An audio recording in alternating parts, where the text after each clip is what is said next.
Hey winners, this is Dr. Divya from Team MDS Conquer. In this video, we are going to discuss about a very important clinical topic, that is antibiotic prophylaxis regimen for infective endocarditis prophylaxis.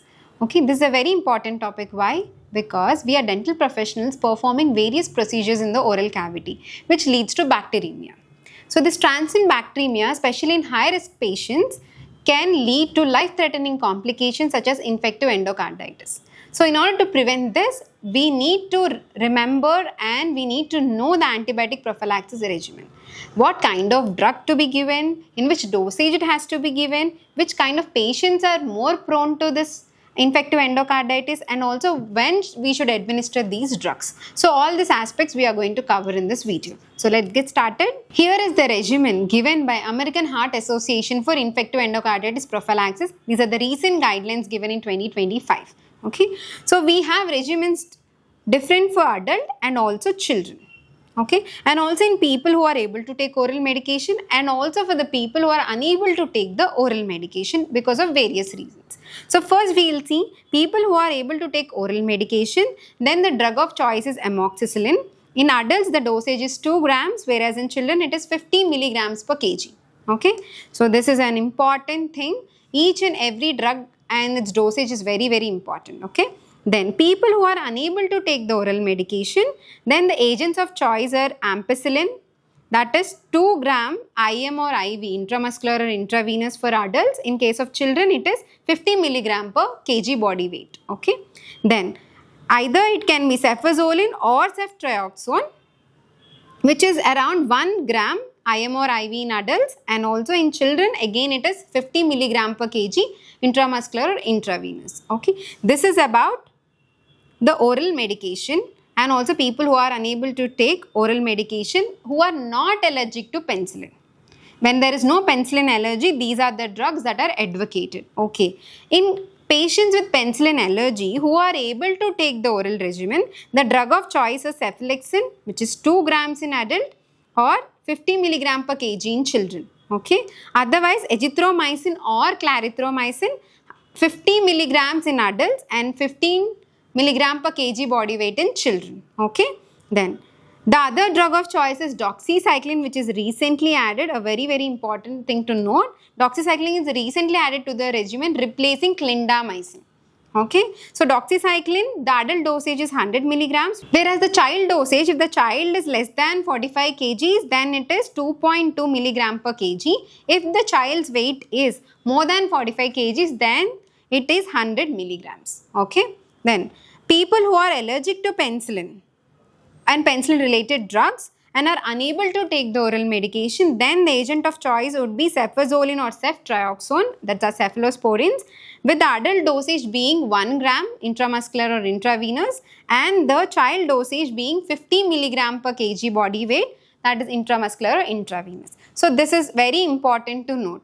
So whenever an MCQ is asked, you need to know whether the patient is allergic to penicillin or not, whether they are able to take the oral regimen or not. That is how you are going to decide the drug and also its dosage. Alright? Okay. Then very important point to note it, all this regimen, any drug has to be given in a single dose 30 to 60 minutes before the procedure you have chosen. Okay, so 30 to 60 minutes priorly we need to administer the drug according to the customized patient needs. Alright, so this table is very important. Please do remember each and every drug and its dosage both in adult and children. Okay, now coming to the recommendations, in which patients this regimen is indicated. Okay, patients with prosthetic cardiac valves, including transcatheter implanted prosthesis and homografts. Then prosthetic materials used for cardiac valve repair such as annuloplasty rings, cords or clips.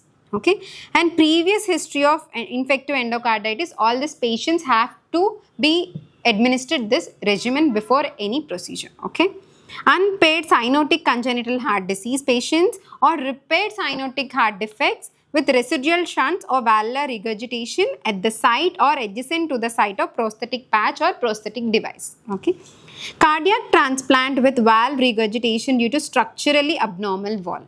So all these patients are at high risk for infective endocarditis. So compulsory regimen has to be followed in these patients. Alright. So now here is the table where we are going to see in which dental procedures need prophylaxis and what are the dental procedures we can avoid antibiotic prophylaxis. Okay.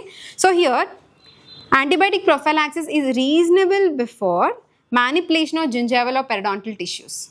Okay. Then manipulation of periapical region of any teeth. Then perforation of the oral mucosa in the patients with valvular heart disease. So whenever procedures involving all these tissues, we need to provide antibiotic prophylaxis to the patients. Okay. So now we will see in which procedures it is not indicated. Okay.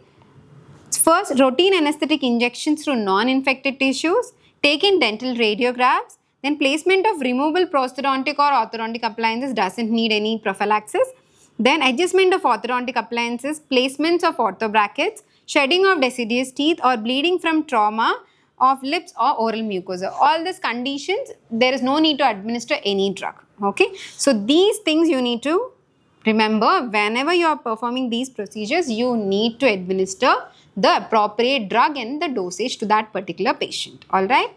As I already stated, clindamycin is no longer advocated in the regimen that is given recently. Doxycycline has replaced it. So what are the reasons why we no longer use clindamycin is because of its significant or fatal risk of producing severe diarrhea and also Clostridium difficile infections. Because of this, we are no longer advocating clindamycin. Okay. And cephalosporin should not be used in an individual with history of anaphylaxis, angioedema or urticaria, especially with penicillin or amoxicillin allergy. So cephalosporin should not be advised. So now let's get on with some MCQs. Okay. So here are the questions, you need to answer them. A 7-year-old patient with recent prosthetic cardiac shunt is able to take oral medication but has penicillin allergy. Choose the correct antibiotic prophylaxis regimen. So whenever a question like this given, please note the key points they are stating.